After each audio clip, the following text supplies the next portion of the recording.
Wonderful. Oh, praise the Lord. 72 turkeys? Lord have mercy. Come on, give God 72 turkeys. Oh, John's legacy continues, don't it, Lisa? Yes, sir. Yes, sir. 13. Now, when Jesus heard this, he withdrew from there and about in a boat to a deserted place by himself.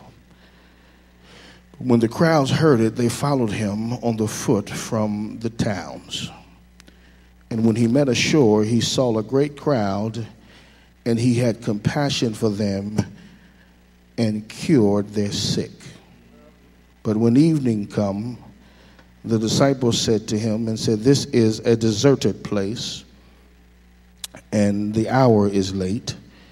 Send the crowds away so that they may go into the village and buy food for themselves." And Jesus said to them, "They need not go away. You give them something to eat." They replied, from a pessimistic perspective, "We have nothing here but 5 loaves and 2 fish. And he said, "Well, then bring them to me." He ordered the crowds to sit down on the grass, taking the 5 loaves and 2 fish. Here's where I want to go today. He looked up to heaven and he gave thanks, or blessed it and broke it, the loaves, and gave them to the disciples. He looked up to heaven and gave thanks. Look at your neighbor and say, "Neighbor, I might be going through, but I still tell him thank you."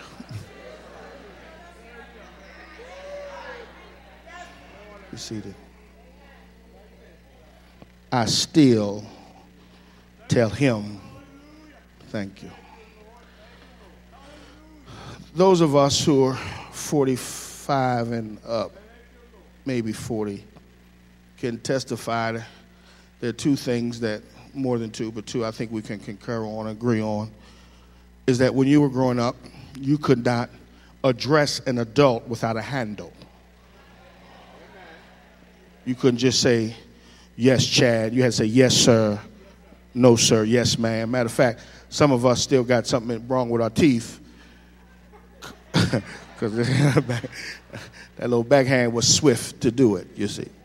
The second thing, I think, if you're going to testify, that you wouldn't dare touch your food before you said your grace.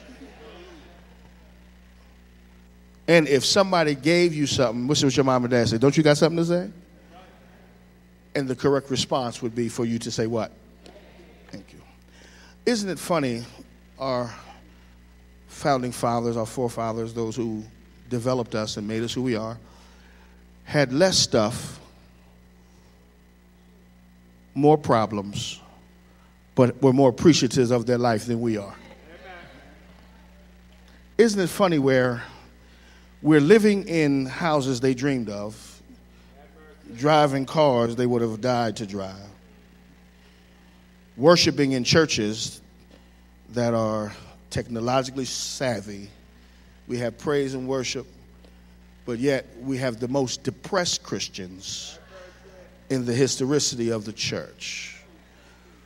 The problem is, because I believe, from my humble conjecture, is that as we know it is never satisfied. The more you get,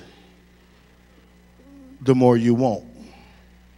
And if you always live a life of perpetually wanting more, you'll always live a life lacking gratitude.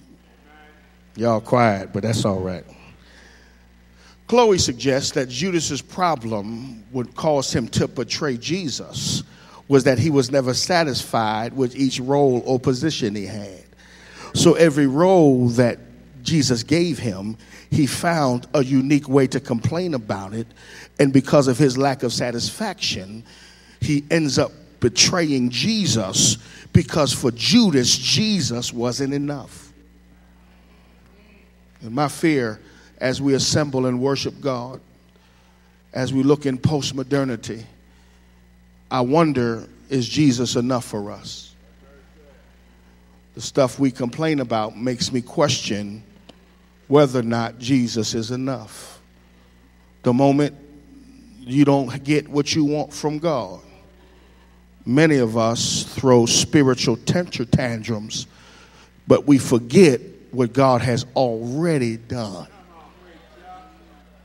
And I stand up here before you this morning, and I can say it. I didn't always agree it, but I can say what the old folks say. If God don't do another thing for me, whoo, y'all missing it already. I'm there. If God doesn't do another thing for me, I'm appreciative enough in him that I can look at what I have and gain value and say, Lord, if you never give me more than enough, I'm thankful because you are enough. And as long as I have you, y'all missing it now, as long as I have you, I got enough to handle the adversities in your life. Look at your neighbor, say, neighbor, it's time for us to stop complaining. You say, it's time. No, don't tell them it's time. It's time. We always walk around complaining. But when you look over your life, can I tell you why I don't complain? Can I tell you why? Can I help you? I'm gonna throw this in here parenthetically to give you an antidote to help you from complaining and hypocrisy. The reason why I don't complain is because there's some stuff I did God didn't tell anybody. You're looking all spiritual and self-righteous. The reason why I love God, mama, is because he knows how to keep a secret. Because some of the stuff I did is between me. And I'm so glad I serve a God that knows how to keep my stuff. And I can really say that God has been better to me because there's some stuff I've done and you have done that should have disqualified you.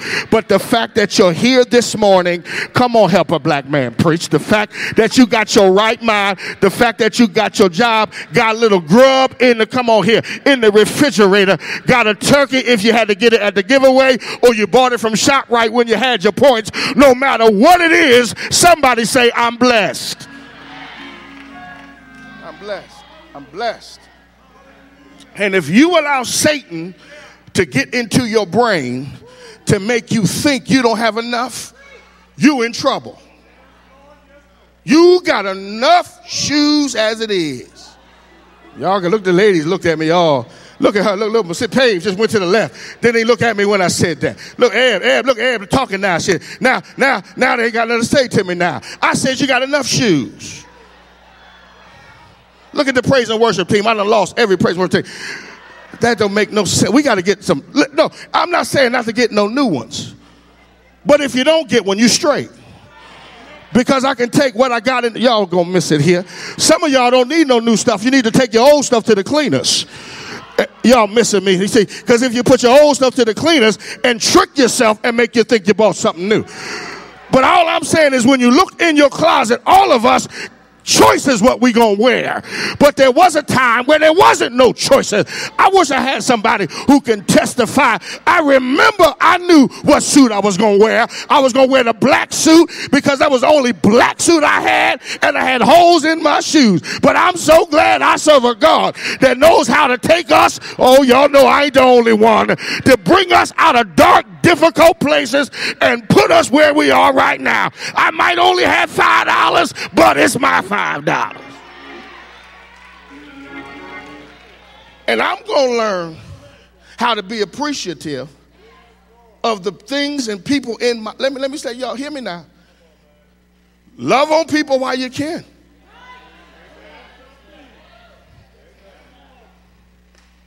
All the stuff we get mad at ain't nothing when death knock at the door. You mad because she fried the chicken too hard. Go on to Acme. They got a better chicken anyhow. No, I'm just showing you how small some of the things that divide us are. I don't have time to waste time.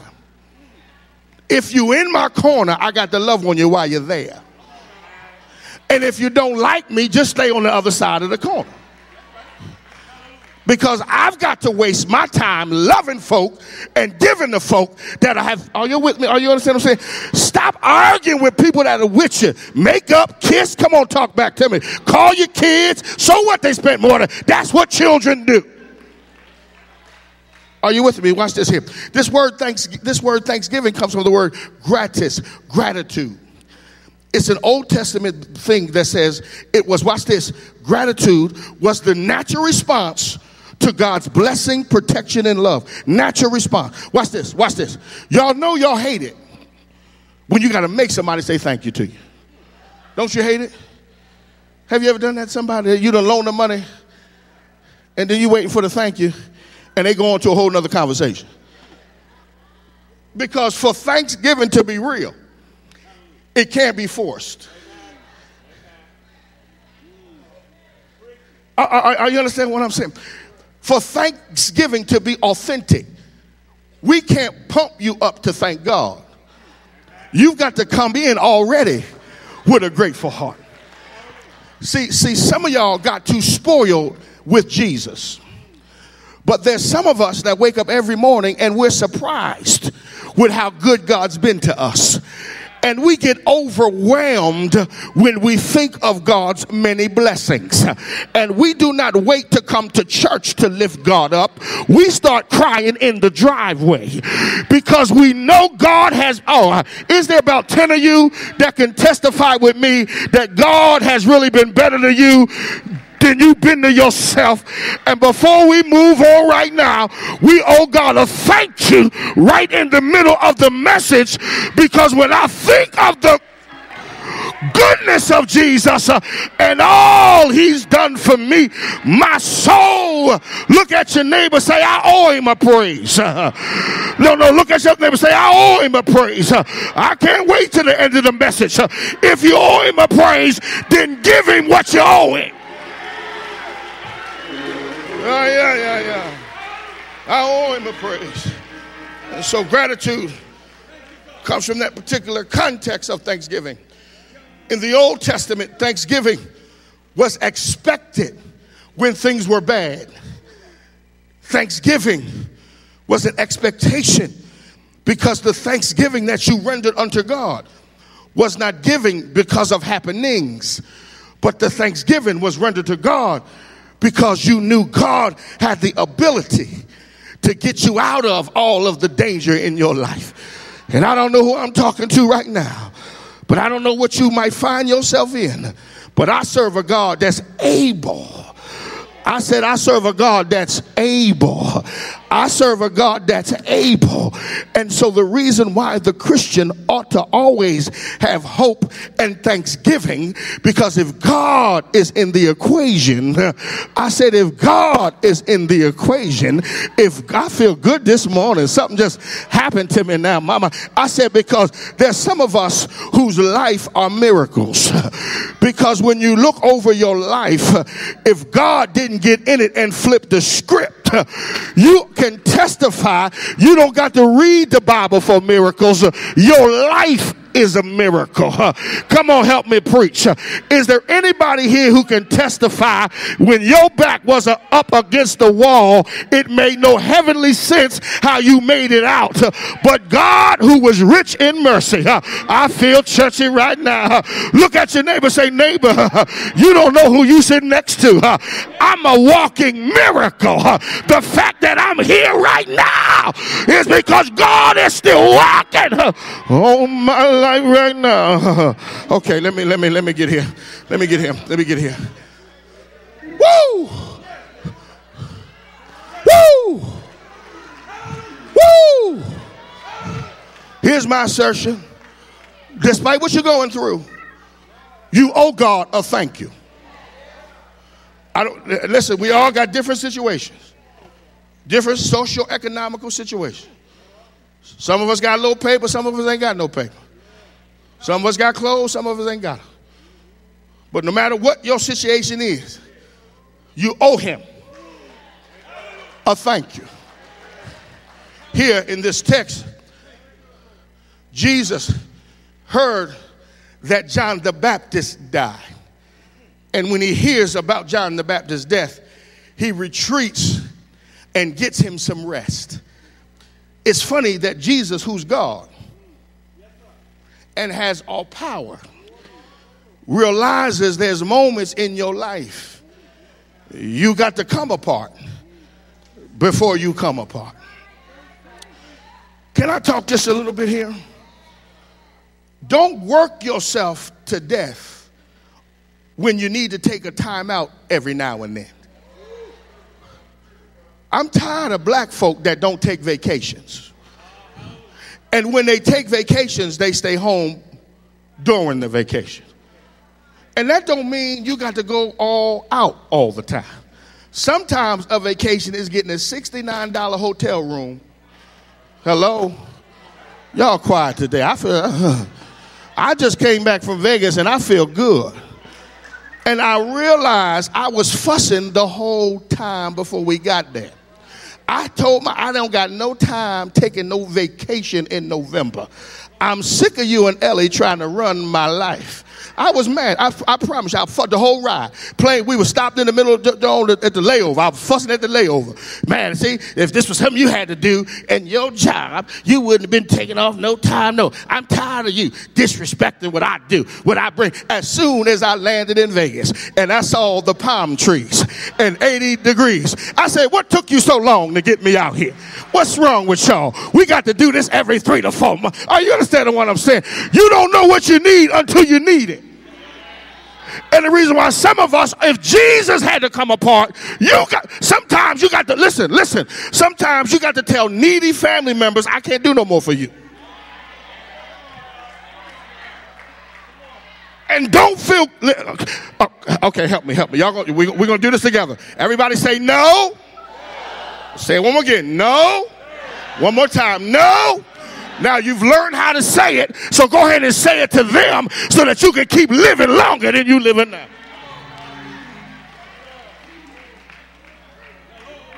Because if you run yourself to the ground, we're going to come to the funeral, we're going to eat some chicken, take a pan of string beans to your house, and move right on.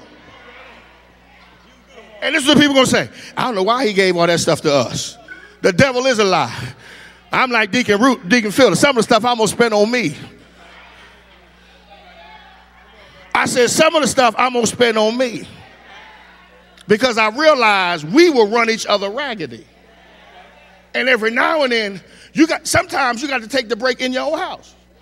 Go on to Target, get you 3 candles for $7.99.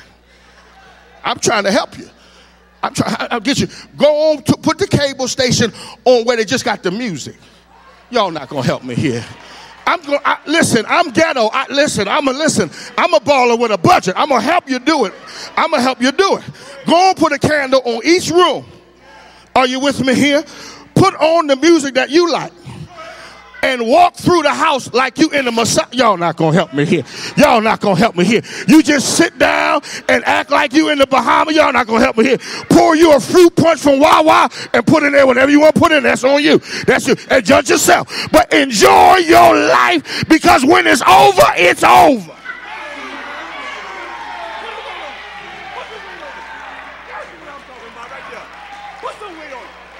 And the reason why so many pastors fall with other women is because they're too strict with living.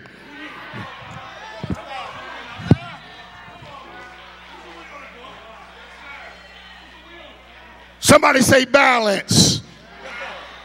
Jesus withdrew himself. He needed some rest. He heard some bad news and he had to withdraw. And after he withdrew, the church folk found him. Jesus got to preaching and teaching, healing the sick. Then all of a sudden, got late, folk getting hungry. The people were there, over 5,000 people in the desert. No sound system. No Facebook. No tweet. No streaming, just Jesus and what he had to say.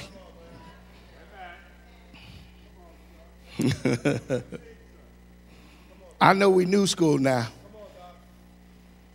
but all I still need is a word from God. I know we got to do this other stuff to bring you. I know. We got to have all the tricks, bells, and whistles. Fish Fry Friday.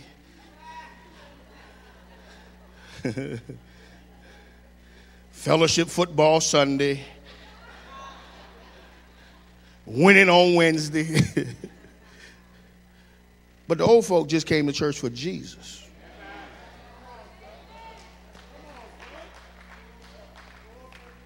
Can I be honest with you? Church, I still need Jesus. Can I tell you something, Alpha? You still need Jesus. Don't think you're beyond Jesus. Because sometimes God got a way to make you remember what you need. Point number one, look at the problem. They're in the desert, 5,000 people. They're hungry. They go to Jesus, and the church folks say, send them home. Jesus looks at the church folk and say, you feed them. Because when we're in problems, we want to send people away from Jesus and away from church. Ooh, I feel good. Be careful of tricks that try to pull you away from Jesus and pull you away from your church. Jesus says, you feed them. Point number one, if you're going to be thankful, you got to have the proper response to the problem. The disciple says, we have nothing to feed them. Jesus says, yes, you do. You got 5 loaves and 2 fish. Notice that the disciples who didn't really realize fully who Jesus was, when the problem always arises, their response is always pessimistic. Don't you remember in the boat when Jesus was asleep and they said, Jesus, careth not that we perish? Because their faith was so minimal that the only response they could have to the problem was to be pessimistic. Woo, thank you, Holy Ghost. But Jesus' response was not to look at what you don't have. Jesus redirects them to be thankful on the 2 fish. Oh, come on, Henson, thank you.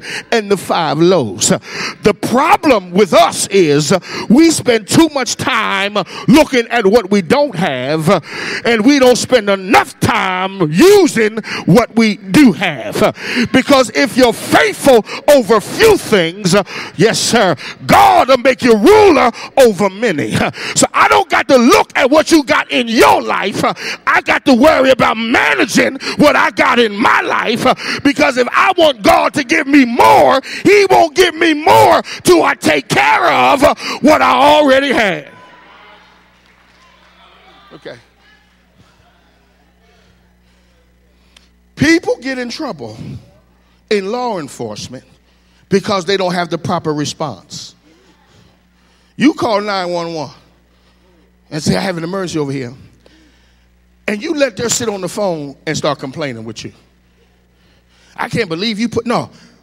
They're trained to respond properly to a problem. And if not, many of them lose their job because they don't have the proper response to the situation. But the problem is there are people here in church that don't respond properly to the situation. And because you don't respond properly to the situation, God can't do in your life what he wants to do in your life. But the Bible says, oh, give thanks unto the Lord, for he is good and his mercy endureth forever. That means when hell breaks loose in your life, this ain't the time for you to throw a pity party. This is the time you ought to give God the glory Because if God chooses you to go through something, that's because God wants to get some glory up out of your life. Is there anybody here going through something right now? I dare you to give God the glory, because the fact you're going through is because God is on your side. Look at your neighbor, say, neighbor, have the proper response. Watch this. He goes to the fish. He said, watch this. Give me the fish. Give me the bread. See, the problem is we want to hold on to what little we got instead of putting what little we got into God's hand. Woo, I feel good now. He said, listen, as long as you keep the fish in your hand, you're limited in what you can do. But if you give me your little bit, I can take your little and make it a lot. How can I make this thing play? I remember when we were growing up, we didn't always have the money for what we wanted to make what I call a good liquor run. So what we would do is we would ask everybody to put in a little something, something. Come on, y'all getting real deep on me now. Y'all know I'm talking to y'all over here to the right, looking all spiritual like you. And the devil is a liar. See, now I'm talking about when you was broke, busted, and disgusted, and you was drinking 40s. Help me preach in here. And what you would do, you say, you give me 50 cents, you give me 50 cents. And y'all might didn't have it separately. But when y'all put it together, y'all with me here, y'all was able to get a little something, something. And God says, if you keep holding on to your little bit, I can't do nothing great because you got it in your hand. But if you trust me with the little bit you got, oh, I wish I had some cooks up in here. You ain't a real cook just because you can cook when you got all the ingredients. But real cook know how to go into a refrigerator and take a little bit of this, a little bit of that, and a little bit of this. But by the time they throw it together, you would have thought they had a smorgasbord. Look at your neighbor, say, neighbor, give God your life. Because if you give him your wait, I heard you say it. I'm saved. I'm in church. That ain't what I said. Because many of you in church, but you ain't gave Jesus your life. Because when you give Jesus your life, you say, for him I live and for him I die. Is there anybody here, I feel churchy, that's gave Jesus, watch this, he does this thing. He said, wait, before we move, y'all got to get in seats. Before I bless you, I got to get some order in here.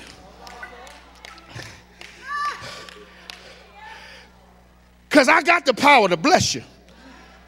But if you ain't in order, you won't be able to handle what I give you. See, we think we waiting on God to bless us. Alpha. God said, I already blessed you. I'm waiting on y'all to get in order. Hello? Y'all quiet now. See, you know what happened, Alpha? Y'all done got spoiled.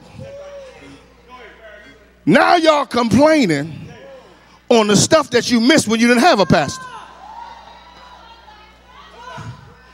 Now we going out too much. But when you weren't going nowhere for 2 years, that was okay.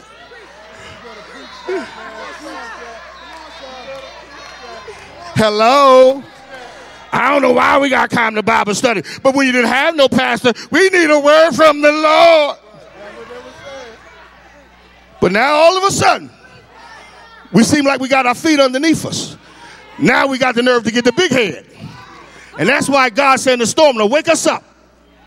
So we can remember we still ain't where we need to be. Hello, am I right? This all right? This all right? This all right? He said, wait, get in companies of 50. Then he says this thing blows my mind. Before he gives the blessing, look at the place of the thanksgiving. He says, Lord, thank you. For what? Jesus, what are you thanking him for? You only got 2 fish. You only got 5 loaves. And you got a church full of hungry people. And you know when we're hungry, we want what we want. Jesus said, wait. The problem is y'all say thank you at the wrong time. Even the heathen says thank you when he gets something. Huh? Y'all let a heathen hit the Mega Million. They gonna get in the microphone? And he gonna say, I just thank God. If it had not been for the Lord on my side, you'd be like, huh? I was walking down Vegas. I didn't play nothing, I promise. But the lady thing went ding, ding, ding, ding, ding, ding, ding, ding, ding. I looked, this is what she said, lifted her hands up in the air like she was praising God. I started to get a couple of quarters up in that joint. I was like, right? Because the proper response is when you get what you want. It's to be happy. That's not Christianity. That's humanity. Come on.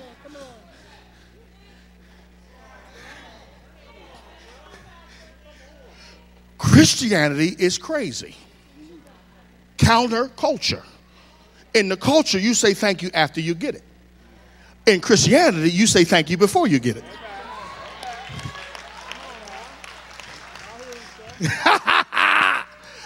See, that's why don't let people stop your praise when you're going through. Because they think you praising God because you hurting. No, you praising God because you expecting. Oh, I feel good right now. I'm in a vein right here. And the reason why you keep coming to church because you know any day now. Okay, how can I make this thing plain? My wife just ordered me this chair for my house, for my desk. And I'm excited about it because, you know, we've been redoing and, you know, so I'm geek. But they never told her what day the chair was coming. So usually I'm out the house, Starbucks, gym. I heard you say you don't go to the gym that much, but I do. I really do. Don't judge me. I bet. Come on now. Come on, man. I'm sensitive about that. Come on now. I'm sensitive. Everybody always try to get me to stay home and wait for the people to come. I ain't staying waiting. I ain't waiting on no house. I've got to go. Yeah, I got a job too. You know, she get dressed, I get dressed. Yes, sir. Battle of the dressing. But this particular time, when she said, I said, baby, when they come? She said, I don't know. But if you're not here, they'll send it back.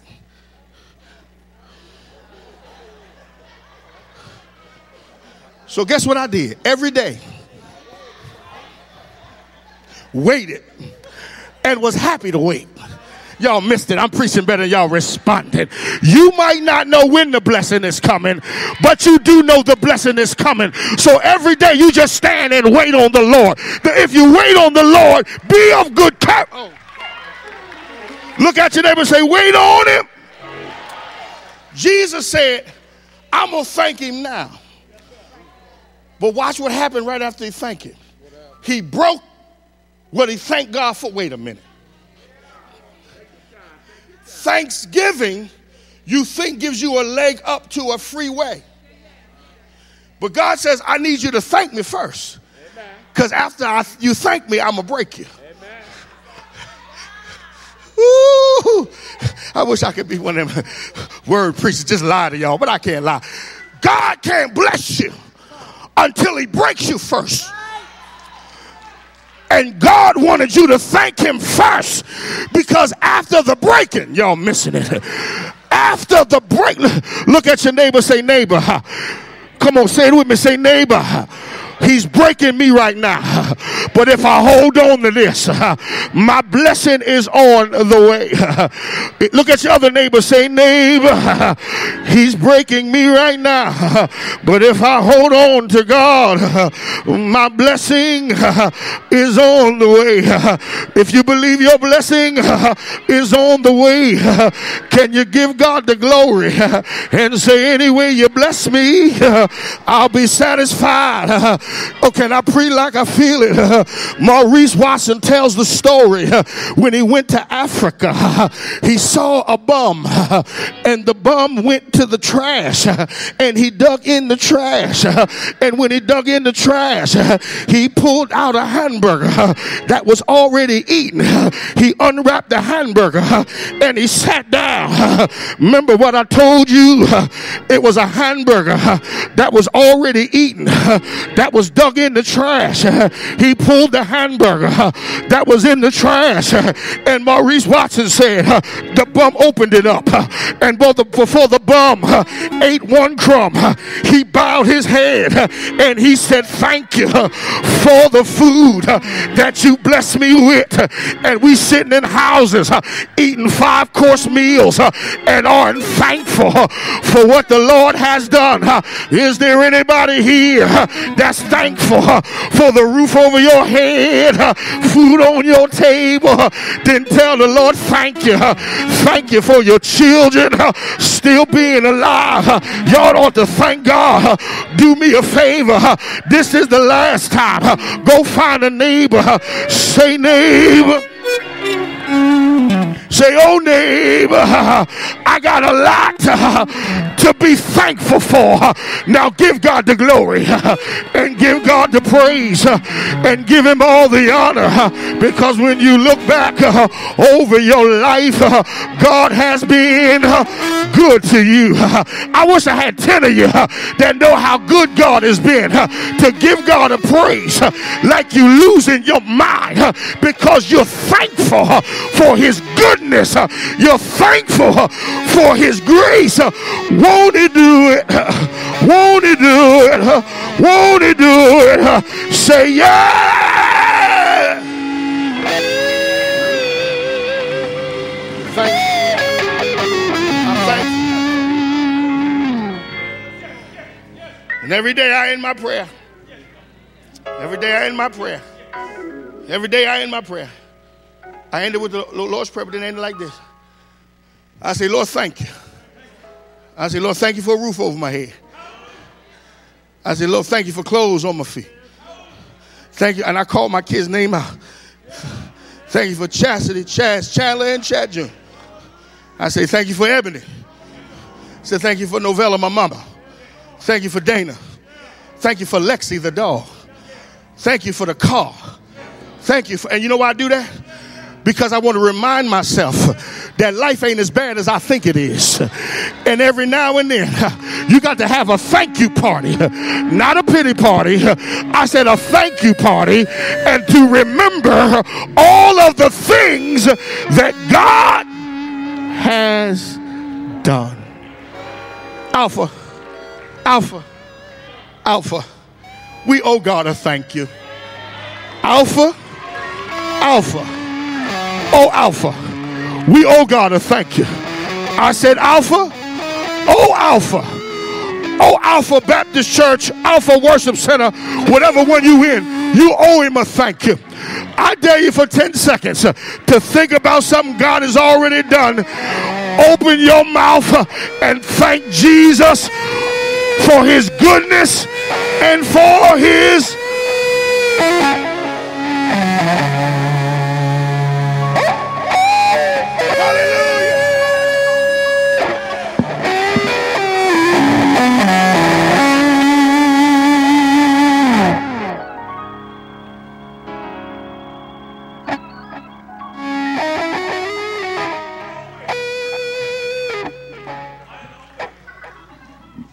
Come on and give God a hand clap to praise all over the place. Come on now. Come on and give God a hand clap to praise.